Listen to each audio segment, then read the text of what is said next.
Mon gravé, quel bon vent. Les nouvelles de France. Et mauvaises, à ce qu'on dit.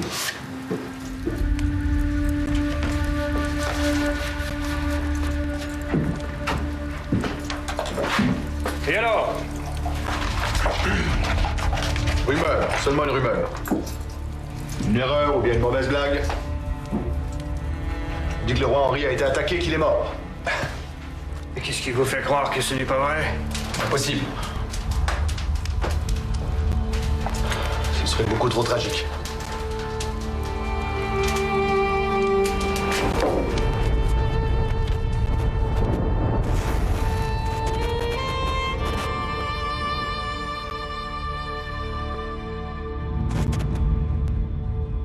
Lorsqu'il apprend la terrible nouvelle, Samuel de Champlain refuse d'abord d'y croire. Le roi de cœur ne peut pas avoir été tué. Les détracteurs de la Nouvelle-France, encore puissants à la cour, auraient désormais le champ libre pour anéantir tous ses espoirs de nouveau monde. Il demeure donc sceptique. Pourtant, 2 ans plus tôt, c'est sa propre vie qui était en danger. À Québec, Champlain croit enfin avoir trouvé le site idéal pour implanter sa colonie permanente. En plus d'être situé au cœur du commerce des fourrures, il pourra être facilement défendu en fortifiant les berges aux endroits où le fleuve se rétrécit. Mais encore faut-il que la menace vienne de l'extérieur. L'hiver approche dangereusement. Champlain, qui connaît la violence de cette saison en Nouvelle-France, sait qu'il faut bâtir l'habitation de Québec à toute vitesse. Il impose donc aux colons un rythme de travail infernal dans des conditions difficiles. Bien rapidement, la grogne s'installe parmi eux. Le plus mécontent, c'est le serrurier Jean Duval. Il fomente un plan visant à tuer Champlain et à s'emparer de l'habitation de Québec, une mutinerie. Il réussit même à gagner l'appui de pas moins des 3/4 des colons. La veille du jour J, l'un des conspirateurs avertit Champlain du complot en échange de son pardon. Mais comment réagir en sachant que la majorité des colons se dressent contre lui? Champlain sait que les mutineries ont jusque-là détruit 3 tentatives de colonisation française. Pour que lui et la Nouvelle-France survivent, il lui faut tuer la révolte dans l'œuf, mais aussi rétablir l'ordre sans perdre le respect de ses hommes. Il décide donc de faire arrêter les mutins et d'organiser ce qui deviendra le premier procès connu de l'histoire de l'Amérique du Nord. Au terme du procès, 3 des conspirateurs sont condamnés à mort et renvoyés en France. Jean Duval, quant à lui, est pendu et Champlain fait placer sa tête au bout d'une pique sur la palissade du fort en guise d'avertissement. Champlain, avec ce geste aussi terrible que nécessaire, réussit à obtenir de ses hommes une loyauté qui ne sera plus jamais remise en question. Mais pour assurer l'avenir de la Nouvelle-France, il doit aussi gagner l'estime des siens.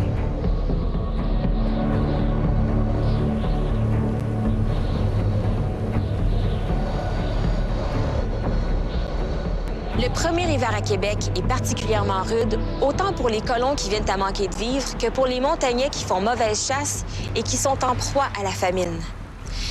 Des familles montagnaises apparaissent sur la rive en face de Québec et appellent les Français à leur secours. Horrifiés de les voir si maigres et si défaits, les Français partagent le peu de vivres qui leur reste. Un dernier geste de solidarité avant l'hécatombe. Le scorbut et la dysenterie tuent les hommes un à un et ramènent les souvenirs du film d'horreur de l'île Sainte-Croix en Acadie. Sur 28 colons, seulement 8 survivent, dont Champlain qui s'en tire encore une fois sain et sauf. Le coup est dur, mais Québec tient bon en attendant le ravitaillement qui doit arriver de France au printemps. Et, petit réconfort, dans le malheur qui les a réunis, des liens solides se sont noués entre les colons et les survivants montagnais. Un appui qui s'avérera fort utile pour l'avenir de la Nouvelle-France. Avec la prolifération de la traite des fourrures, les conflits entre les peuples amérindiens sont de plus en plus fréquents. Pour Champlain, ce climat d'insécurité nuit au commerce et au développement de sa colonie.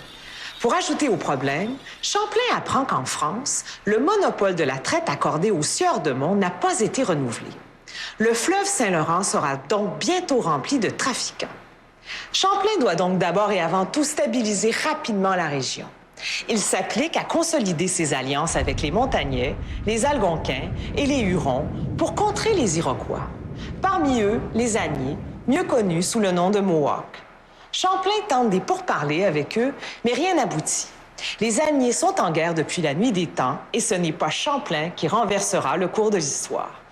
Ces nouveaux alliés persuadent alors Champlain que le seul moyen d'imposer la paix aux Iroquois est de les affronter.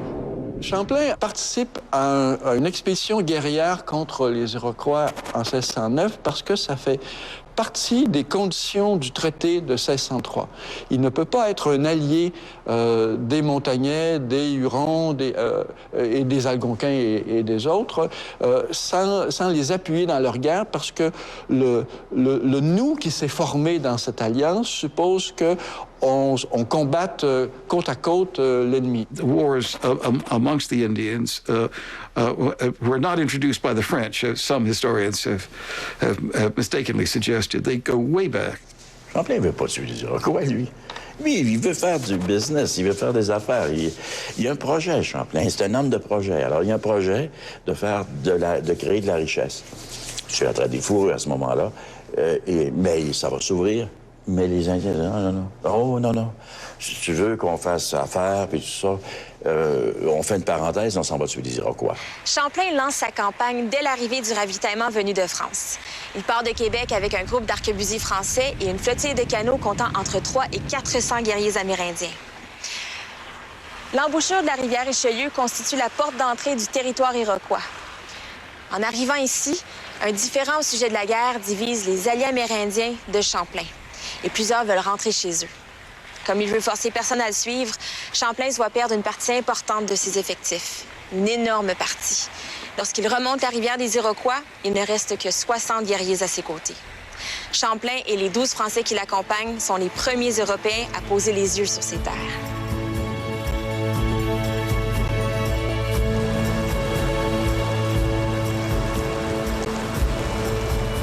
Ses alliés lui ayant promis que la route jusqu'aux Agnés était facile, il est très surpris de se retrouver ici devant les rapides de Chambly. Si les canots d'écorce peuvent se partager facilement, impossible pour sa chaloupe de poursuivre son chemin. Champlain se résout donc à renvoyer l'embarcation à Québec en invitant ceux qui le veulent bien à poursuivre en canot avec lui. Seulement 2 Français se portent volontaires. Champlain songe un moment à renoncer, mais sa détermination l'emporte. Il a promis son assistance à ses alliés et il ne va pas manquer à sa parole. C'est donc avec 2 Français et 60 Amérindiens que Champlain s'apprête à affronter des centaines de guerriers agnés sur leur propre territoire. Il fallait un courage inimaginable. Voilà déjà 2 semaines que Champlain navigue le grand lac d'où s'écoule la rivière des Iroquois. En y arrivant, il y exerce son droit de découvreur. Il lui donne son nom. Il s'agit, vous l'aurez compris, du lac Champlain. Il le traverse presque au complet avant d'arriver dans ce secteur où se serait déroulée la bataille de Ticonderoga. On se bat à la manière traditionnelle encore, c'est-à-dire que chacun arrive et on se prépare à combattre le lendemain.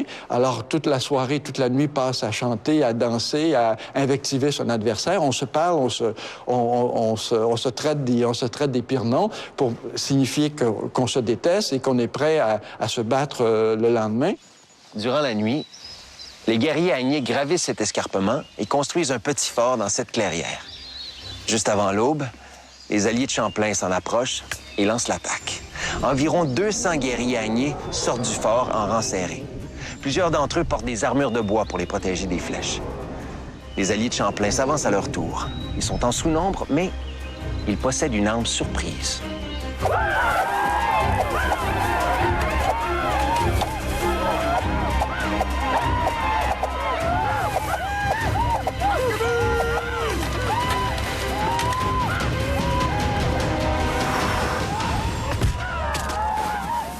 Comme son arquebuse peut tirer 4 balles à la fois, Champlain abat 3 hommes, dont 2 chefs, d'un seul coup.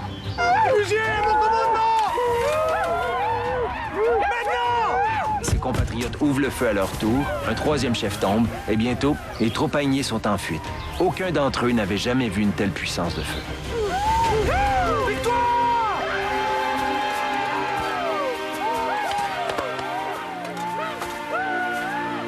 Les Iroquois sont défaits.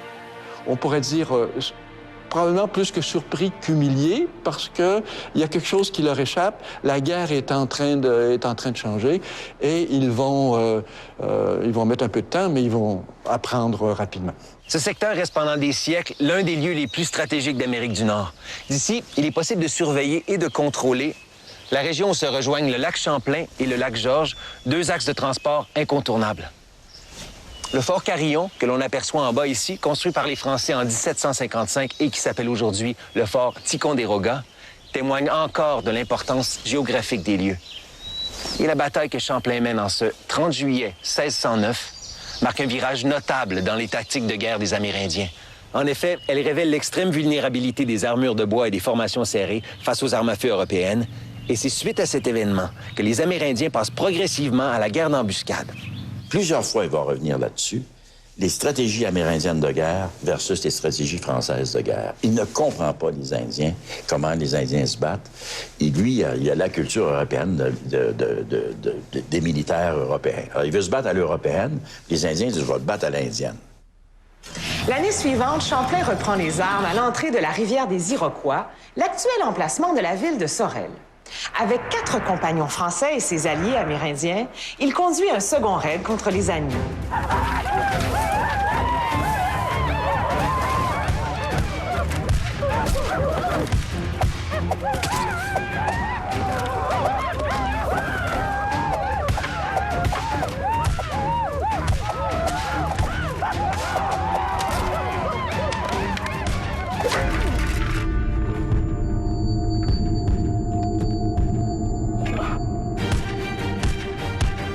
Malgré cette blessure, les alliés Hurons, Montagnais et Algonquins, ainsi que Champlain, remporteront la victoire.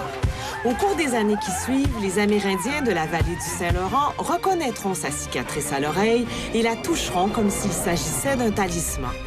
Après 2 victoires contre les Agnés, Champlain devient un personnage mythique. Champlain a lui-même illustré ces 2 batailles qui le mettent en scène.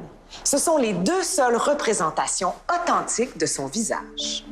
Voici le portrait le plus connu de Samuel de Champlain. Mais il s'agit en fait d'un faux.